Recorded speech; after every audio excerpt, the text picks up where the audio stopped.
Good day, dear listeners. Steve Preda here with the Management Blueprint podcast. And today's guest here is Gleb Kuznetzov, who is the founder of Milkinside Design Studio in San Francisco and that of Brain Technologies, Inc., an AI and interface company that aims to reinvent computer interfaces and make software natural. Gleb, welcome to the show. Thank you. I'm glad to speak in with you, and I would love to share some experience and tell you a little bit about my journey as well. I can't wait to hear the details. So what is that journey specifically? Can you kind of make it in a nutshell? How you got to the point where you are the founder of two companies, Brain Technologies and also Milkinside, Inc. So how did you get here? How did you get here, and how did you end up running these two companies? The Brain, I'm not really the CEO, but I helped to co-found this company. But mainly I'm driving the Milkinside design team, which is 70 people team in San Francisco. So basically, my journey was starting as everybody else's journey. I was working on the regular position as an engineer on the early days, and I helping basically engineering large products for pretty big companies, and that's how I start. And then I was working in different positioning as a head of design, as a head of product as well. So my responsibility was to ship products to the customer for different corporations. And of course, after decades of experience, I realized that I can do this as a consultant.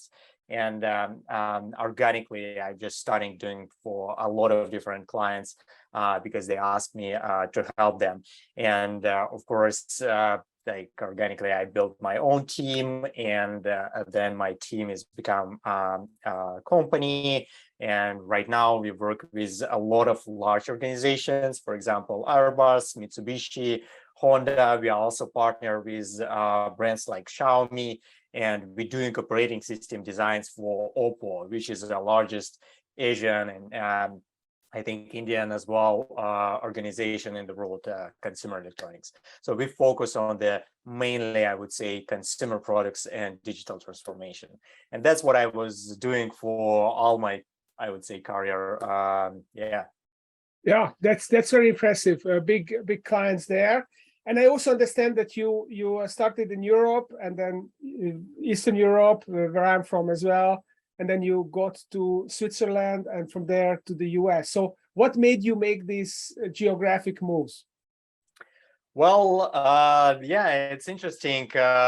First of all, I grew up in Europe, so I grew up in Germany, and yes, I was travel a lot from country to country, and I ended up running my business in Switzerland, and I really love this country. It's the highest level of life, I would say, country in the world. But I get a very unique opportunity to work with a very large organization in US, especially in California. And this opportunity was, I would say, one in a life chance to just to build something incredible big. And that big was the consumer operating system for mobile devices, for TVs, a watch, and basically all the electronic devices of very large company. And basically, I accept this challenge because it was really challenge to create a design language which will be implemented in more than a billion devices in a very short amount of time. And of course, that was catching me, and I came to California and starting working on this project. And of course, I succeed with the results, and organically received the offer to continue working here.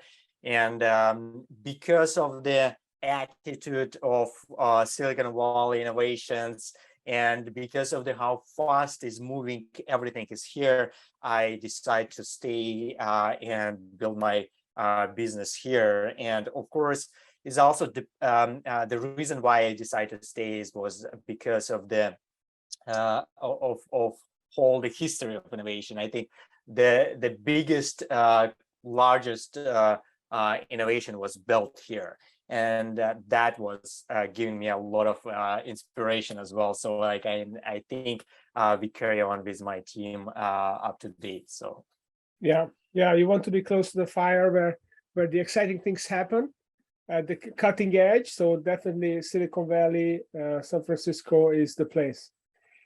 So please explain to me a little bit about digital transformation, because it's still a little bit cloudy in my mind what it actually means. I also perceive that different people mean different things by it. It sounds like very grandiose digital transformation. So what does it look like for a company to go through digital transformation? And are there different variations of this, or this is a very clear concept and it's the same every time?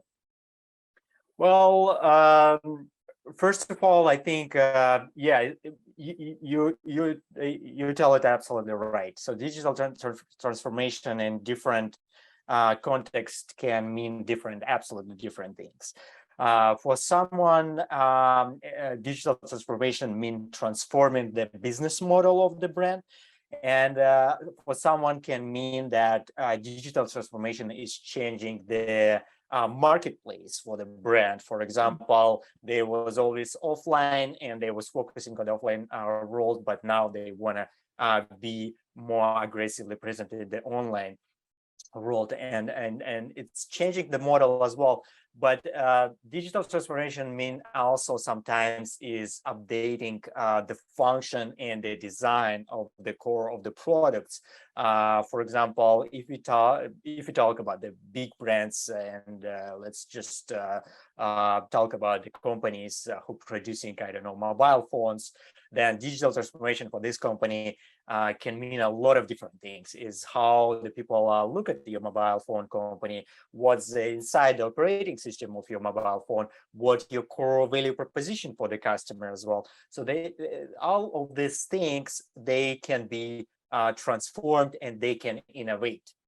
But there are also a lot of reasoning why a lot of brands, a lot of consumer companies, they not just innovate. And there are reasons for that, not because they don't want, but also because they love predictable growth. They love that business generate predictable numbers, predictable growth. And when you say stakeholders about, hey, let's reinvent something and innovate, they just not ready for that, not accept, because it's going to be affecting the main business model and grow as well. So like, and because the innovation is always, it's never going up right away. It's always take time. It's take time for adoption. It's take time to for the creation, as well as testing and making sure that this is something we're gonna fit people's life perfectly.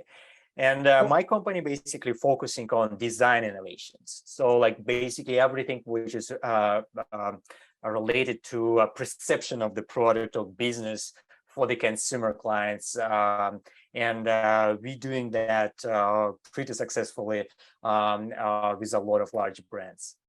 So Gleb, let me ask you this. So you mentioned that people also adopt digital transformation because they want to have predictable growth. So give me an example of how digital transformation makes growth more predictable. Well, yeah, it's an interesting question, because making predictable growth within the digital transformation is doable. but not everybody know how to do that, and it's required some specific process. Of course, when we work with large organizations, we use this process. So this process is required a lot of research resources and big data, basically analysis as well.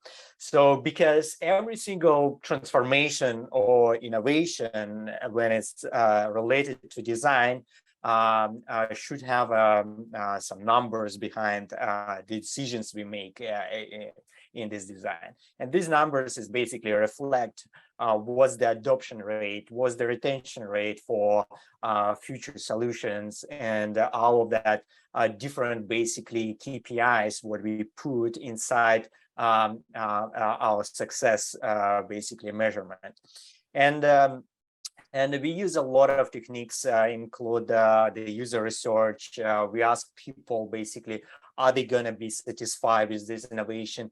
Are they going to be keep using the product, or how they're going to tell about the product to other people as well? So like we do a lot of user research. We also do a lot of analysis based on the prototyping. So like we do this small bits of projects, we call them MVP basically, but not minimum valuable product. We call them minimum a lovable product.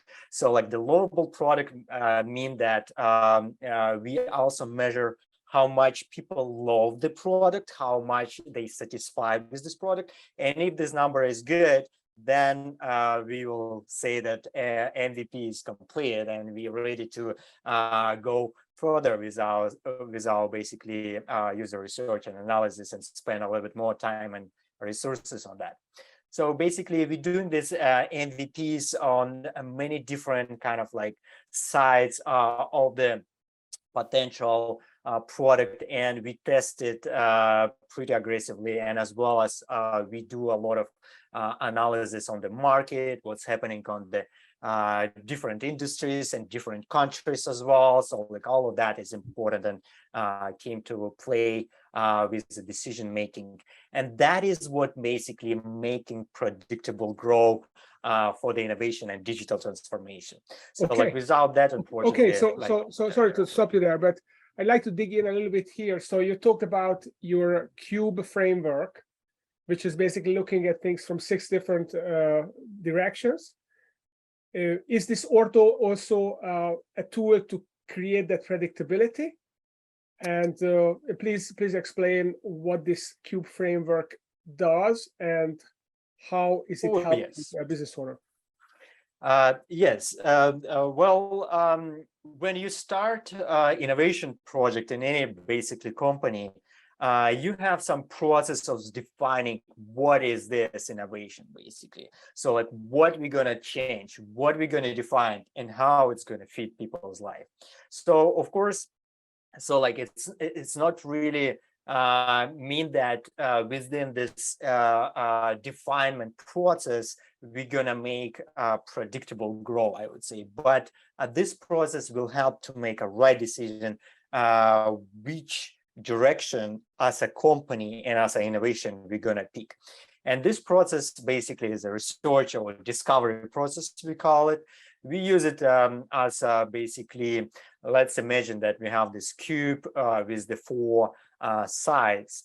And well, cube, if we take a look on the 3D, it can have 6 sides as well. So like, I mean, it has these angles. And we can turn this cube and look to the surface on different angle. And this process basically required to cover each of the angle of the cube with information which we call basically archetype of the persona who gonna use the product. So usually in marketing research, people use this basically a different type of personas to define what's the perfect market fit for different basically solutions and products. And instead of using this kind of like persona information like age, is it man or woman, we use mostly in our work archetypes. So we just describe the people, what they're passionate about, what they love in their life, what they don't like in their life, how they basically live their life, where they spend vacations and all of that. And we build this a kind of like persona description or archetypes. And each of the sides of this cube have this archetype description. And we try to create a small bits of product. So when I call it small bits of product, that means that it's not a fully complete application or fully complete operating system. It's the only core of this operating system and core value proposition for this specific type of archetype.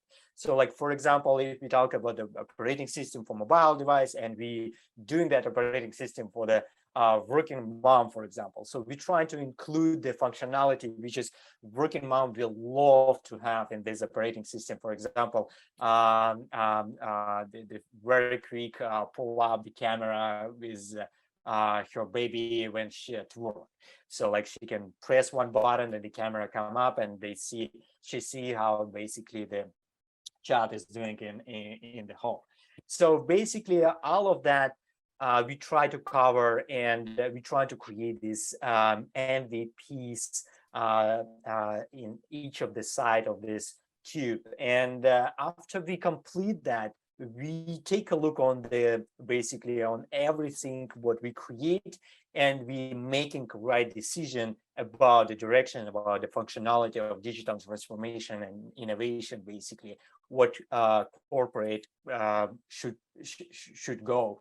Because only after we have take a look on each of the sides, and only after we go through this experience of understanding of each of the archetype and what's the needs of these archetypes, and also how we can serve them, we can make a right decision in terms of the priorities and what the company is actually stands for in this particular innovation or this particular digital transformation.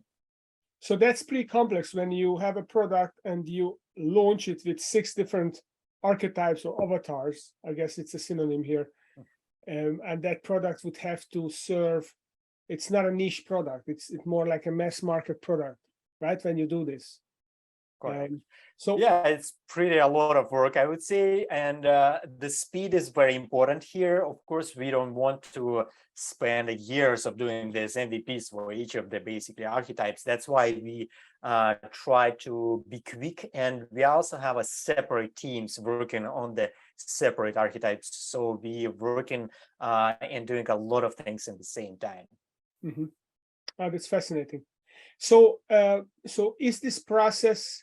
Is there a simpler version of this process for smaller startups, or this is pretty much the process that any startup that wants to come up with a product will have to go through?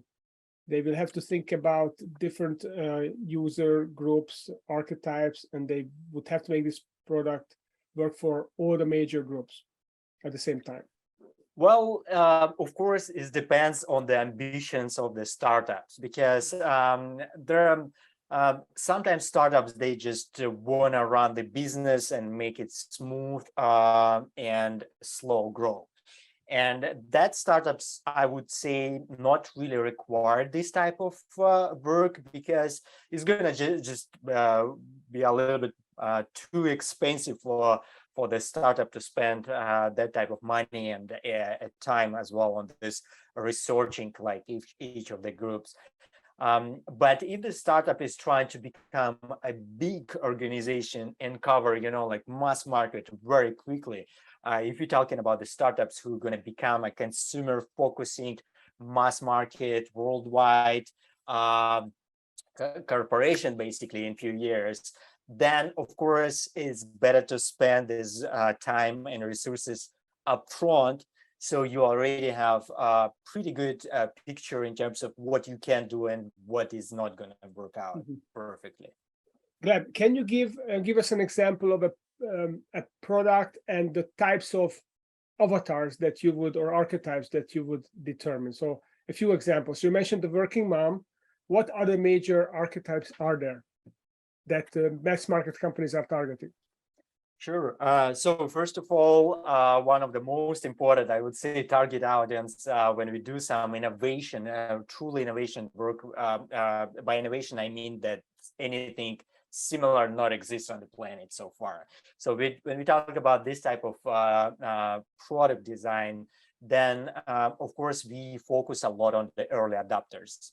So the people who buy new devices, actively interested in the new things, and they basically surround themselves with the Xbox, Oculus, all this basically VR stuff, like, and they buy a newest cars. They usually drove Teslas and all of these electric futuristic cars in most of the cases. So the early adopters is very important archetype for us. A part of that, we targeting students a lot. So like the students is always one of the most important audience, because these guys really know the future, because this is the people who are gonna drive the future very soon. So we want to go and talk with them for sure. A part of that, we super passionate about the teens basically, and people who are just starting their journey with the tech.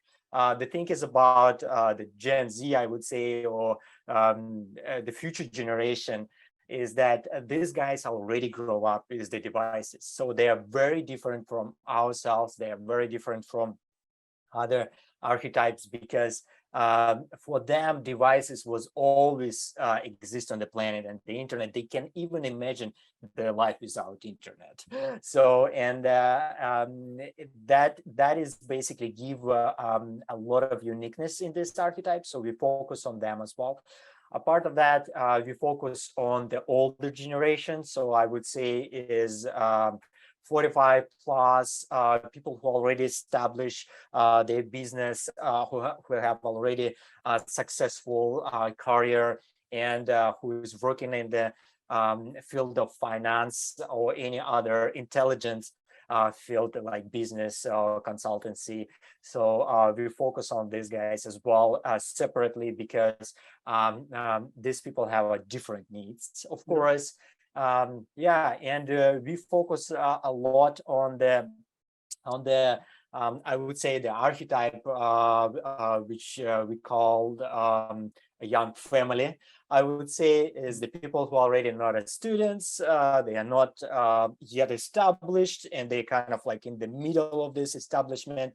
So they only starting working and pay off their credit for the educations. And they have, in most of the cases, you know, like young children or dogs, for example. In California, we have more dogs, I think, than children. And yeah, so we focus on these guys as well. Okay, that's cool. That's cool. So that's really interesting, because depending on the product, it's good to think through all those different archetypes and what would their needs be, and how can I serve that. And maybe it's too big for me to target all these archetypes. Maybe I start with a niche and just pick maybe the 45 plus in my case, that I understand the best, and then I expand from there. So if that's successful, then you can expand from there. Correct. That is absolutely right. The more important output, the most important basically output of this work is the priorities.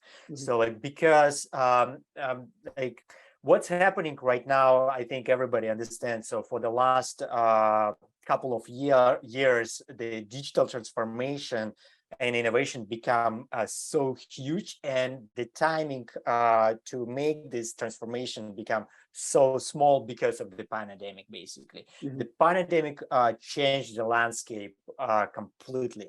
And because of that, of course, everybody want to move quicker, and with the more, I would say, precision towards the making right decisions in terms of audience and in terms of functionality and target market space. And of course, it's very hard to make a decision. So like it's just impossible. So many opportunities, and especially in that age where technologies go beyond the products. And I would say there are so many infinite possibilities in terms of the technologies which is allowed you to create absolutely anything what you can imagine, but people are just not using that correctly yet because they don't know what to do. So many opportunities. You can go there, you can do there, you can do absolutely in any industry, anything, and it's gonna work out very beautifully because there are not enough people are working on basically on the consumer innovations. So yeah, that's why the priorities is so important, and this discovery phase and research phase is also one of the most important step towards this transformation. That's fantastic. Just a final question before we wrap up. So if I'm a startup founder and I want to create a really big company, how do I think big? What is the advice that you would give me how to think big about it and how to have a scaling mindset? Sure. Well, yes, I have a lot of advices to the startup guys, but the thing is about the startups, it's always like how we said, think big. So like a lot of startups, they are thinking that when they think big, they kind of overshoot a little bit of their goals, and they focus on the smaller things because they're trying to go towards the big goal through the regular kind of like process, like step by step. So, and because of that basically step by step mentality, they spend time on trying to focus on the smaller things, which is, for example, trying to as fast as possible making money, any money, just because they need to kind of like show the traction or whatever. But if we talk about the innovation, and this is basically, of course, this is more in most of the case, this is a Silicon Valley, I would say, attitude in terms of innovation and investments. We all know that the largest Silicon Valley corporations, they was not profitable for the decades before they become profitable. And then profit for these guys is not something they passionate about. So like, and basically when we talk about the large thinking for the startups, you also need to understand that once you're starting to think about the profit and short-term profit, you spend time not towards the large innovation.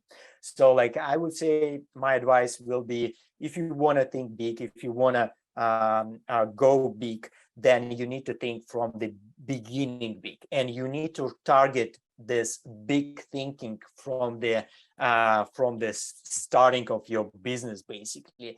And I'm sure you're going to be succeed finding investments even with this thinking. And more than that, I would say the most investors in Silicon Valley would love to have a big thinking versus some revenue on table up front, I would say. Yeah. And that's why the research, the design, and this basically a process of refinement, how you will get big by trying to test different personas, different archetypes, different basically kind of like people that can become your very, very important I would say the card in the game, because that is the only what is important when you go to the market, to know your audience, understand that you're gonna fit perfectly in your audience life, and that's how the most amazing products actually become famous. Yeah. Yes, I mean basically, if you want to corner the market, you have no time to worry about profits. You just have to grab market share, and that's why you need the venture capitalists who will finance that effort. And it's almost impossible to bootstrap a startup because of that, right? Because it's just slows down. Correct. And that doesn't work. Very interesting. So, so Gleb, before we wrap up, I just want to ask you about what's behind the name of the company. So, what does it mean, Milkinside? Yes, of course. Well, it's interesting story. When I was a student, this was around 20 years ago, there was a very famous magazine for the designer.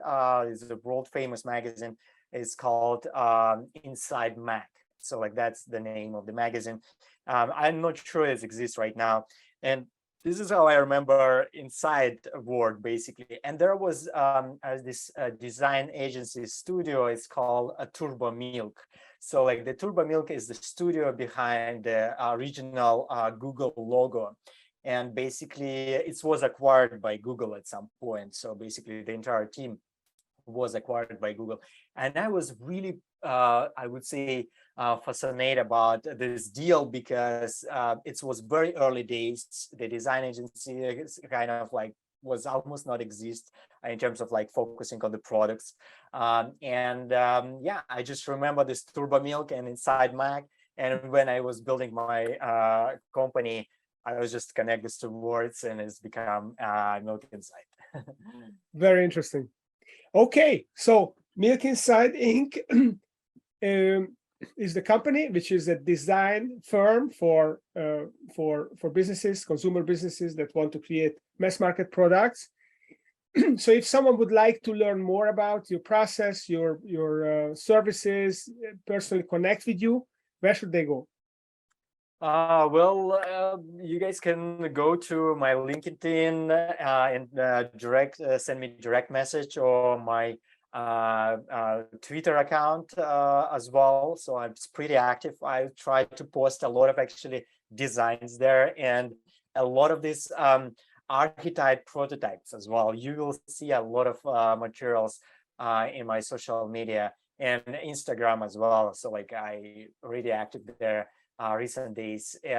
Always open to DMs and of course milkinside.com, our website. So we are working right now on the updates and going to share much more information than we have right now. But on this website, you can always find the email and just reach out through the email. We're always happy to talk with a lot of audience. Well, definitely recommend you check out milkinside.com. It's very visually appealing and unique looking. Very interesting website. So check Gleb Kuznetzov out there, the founder and CEO of milkinside.com. So Gleb, thank you for coming on the show and sharing your ideas and experiences with us. And for those of you out there who are listening, don't forget to check in next week for another exciting entrepreneur story on the show. Thank you. Thank you, Steve.